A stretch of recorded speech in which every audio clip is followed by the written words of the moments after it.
कृष्णा पर्यशोभता कतिविधा कृपा कृष्णा केऽपि सर्वतो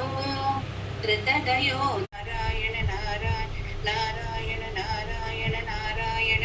नारायण नारायण नारायण नारायण नारायण नारायण नारायण तमद्भुतं बालकम् अम्बुजेक्षणं चतुर्भुजं शङ्खगदायुधायुधं श्रीवत्सलक्ष्मं कलशोऽपि कौस्तुभं पीताम्बरं सान्द्रपयोदशोभकं महार्घवैडूर्यकिरीटकुण्डल द्विषापरिष्वक्तः सहस्रकुन्दलम् उत्तामकाञ्चयङ्करकङ्कणादिभिः विरोचमानं वसुदेव ऐषद